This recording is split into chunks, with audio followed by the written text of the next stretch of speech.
Bill, you're missing your flag. Come on! Yay! Welcome back to the SCABIO Clubhouse and Pro Shop. Woo! Also known as the 19th hole. All right. Wow, we're back. Who thought there would be a second episode after the first one being such a informative event that would there be more information ever to come out of SCABIO? That was the real question. It seemed like it was pretty thorough. It was very thorough. Almost too thorough, you might say. Podcast. Too thorough. Most people had turned off after minute 12, I think. I think that's what I saw in the statistics. So, welcome again. And you may have noticed, but there is some special guest here today. Who is this? This is Bill, the current SCABIO champion for 2024. Congratulations, Bill. Congratulations. Congratulations. We couldn't be more proud to have you here today. It's an honor. It's been years in the making, you might say. Yeah. I was a runner-up in 2017, which was my strongest showing. I have participated in years since, but never quite got to that pinnacle. And this year I finally made it. It feels like when the Eagles won the Super Bowl, doesn't it? It's like that, but different. It's very different. This is much more an athletic competition than winning the Super Bowl, I would say. Well, now I have a question though, because I think a lot of our viewers would be curious, but myself, I guess there's no way of practicing because you don't know what the event's going to be. There's no way to train. Yeah. It's an unpredictable tournament that you never know what you're going to get. And I'll be honest, I underperformed in preliminary rounds this year. It was probably my worst performance. And I did back into the semifinal in the bingo round. See, everybody listening out there, you don't need to be the best at the main events. You can just sneak your way in. Backdoor entry, as Bill likes to call it, I hear. Yeah. Okay, go ahead, Bill. Yep. And it was at that point that I really hit my groove, because I found that the events that you had in the semifinals and finals were more my specialty. Okay. Well, I think it would probably be good to kind of talk through what the events were for people who maybe didn't attend and are probably wondering what the hell Bill was so bad at in those first early rounds. I don't know. Do we have? I probably should have got it, but I think we could remember. There was a shoe toss. There was a shoe toss. Different types of shoes. Uh-huh. Yeah, that was a little bit tricky with that table. Really poorly. Yeah. That was a really tough one. There was the ball toss into the into a bucket. Multiple into the bucket. Into the buckets net. inside buckets into nets. I didn't do great at that. What about the darts? The lawn darts. That was tough. I wasn't very good at that. No, that was really hard. Were you one of the people who broke one of the lawn darts? I don't know that I went that bad. Okay. So you weren't that bad. Okay. Yeah, there was the croquet. How'd you do with the croquet? I don't think I did very well. Oh, I've seen you play the other one, the bago or like cornhole. I've seen you play that before, but this was a little bit of a twist on that one. How did you find throwing backwards, not being able to see it? If I remember correctly, I was one of the low scores. One of the low scores. Okay. All right. And do you feel like the throwing backwards, you were like in jeopardy of hitting someone, like a bystander, perhaps? Yeah. Okay. Not my best event. Okay.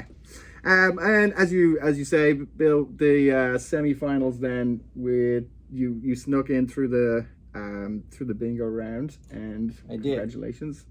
The semi-final event of the squidgy toss to the table. Yes. And I can't remember how many points you got. I think it was a poor showing from the gents, I feel, on the day. You know what I feel like I noticed? You know, when you're in a crowd and you kind of just like feel the spark, someone's energy, like the way that you just, like, it was powerful. And so I think that's what happened. He got the energy, and then one after the other, the squidgy stuck, and there was like a hush over the crowd. And then all of a sudden, I think the ladies were much better at that event, if I recall. Wasn't it? Was it? Well, it was no, Rachel. I know, but I think Rachel overall, and Bill, right? Rachel and Bill head to head. So then on to the final.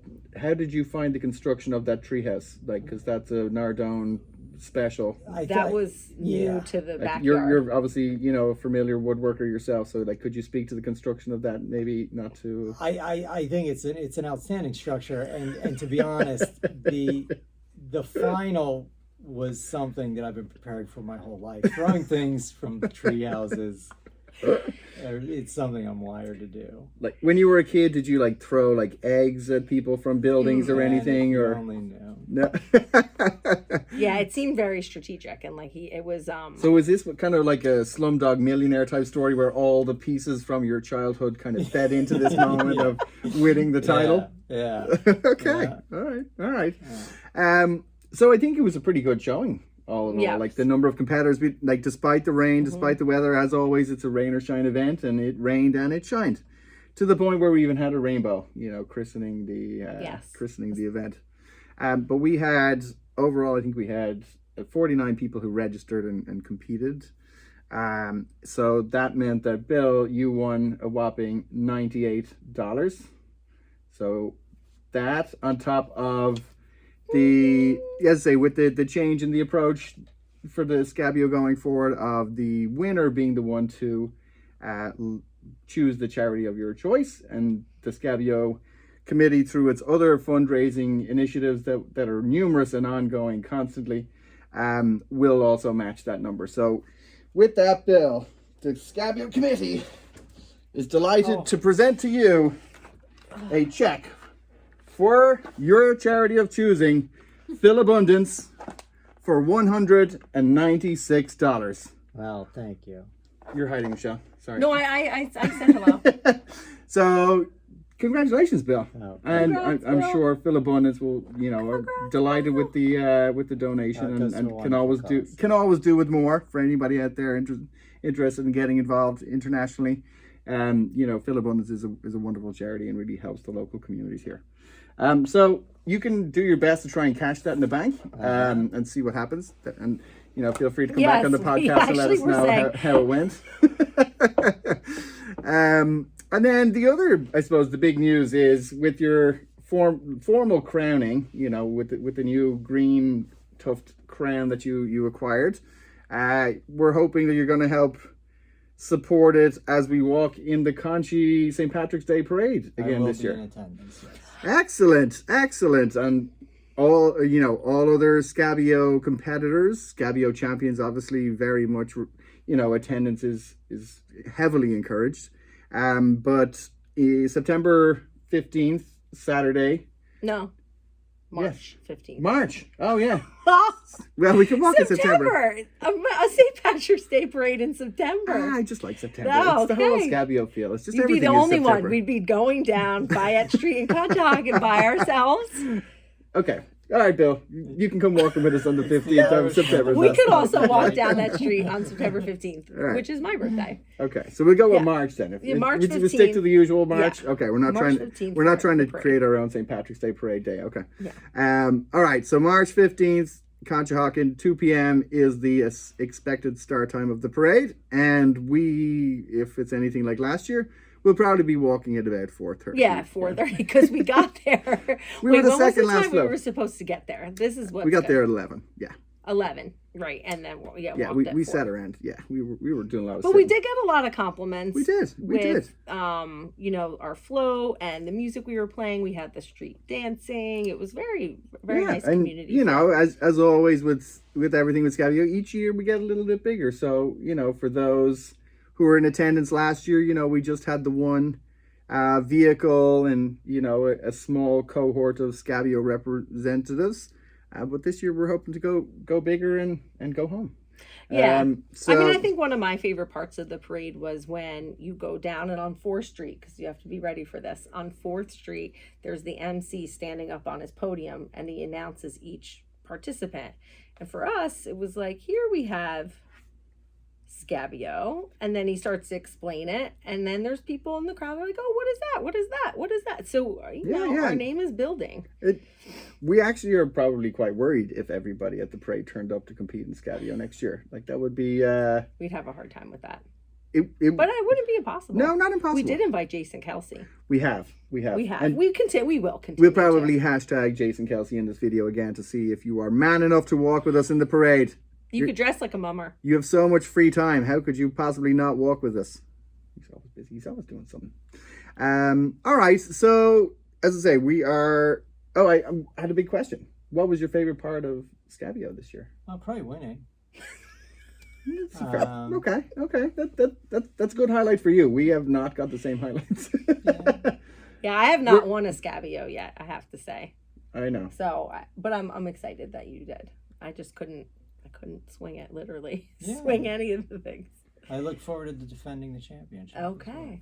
My favorite part, I think, was standing up on the treehouse with because we had the amp and the microphone and seeing all the people that were down below and Yep, you guys, our you and Rachel, neighbors. Honorable mention to Rachel Brazen, who came second. A worthwhile competitor. Worthwhile, very worthwhile. She's competed. She's been at most SCABIOs she's too. Been a lot of SCABIOs and another victory clutched or taken from her clutches. So, fair play, Bill. And what's do you have a favorite memory of last year's event? I kind of liked it when it did pour and everyone was scrambling and helping each other out, and everybody had randomly stopped mid SCABIO and was holding all of the random props from the games, and it was a shoe and a ball and it just shows how random it is, and I like that. Yeah, that's what. Thanks to everybody who gave us some tents and tarps and other things to try and create a dry space for all the competitors so nobody got a cold. And the rainbow was a good highlight. I have to say that was good fun. It's a cool photo. We'll try and I don't know. We'll maybe put it the somewhere. leprechaun lives on. Maybe he does. Maybe he does at the end. All right, so the SCABIO podcast is back. Maybe there'll be a third one. Hopefully. Perhaps later this year we can report on how the parade went. Yeah, we can report on the parade. Maybe again try and share some videos. But thank you, Bill, for coming to join us here in SCABIO Central. You've now seen what it's like behind the scenes. It's kind of like SNL, I'd imagine. Just the amount of things that go on in the background to put these productions together. But thanks for coming, and obviously, Phil Abundance, I'm sure will be delighted with your check. Yeah, we're really happy about that donation. Yeah. And we will hopefully see everybody. And if you're interested in the parade and walking with us, and kids and families and everybody, please reach out to the SCABIO committee. You can reach us at scabiotournament@gmail.com. And that's it. So I think that's it. Thank you. And we're going to put our trusted camera editor over here to try and finish the recording for us, who has been behind the scenes. Thank you, Cara. And over and out for another few months, I'd say. All right. Cheers. Bye. Woo.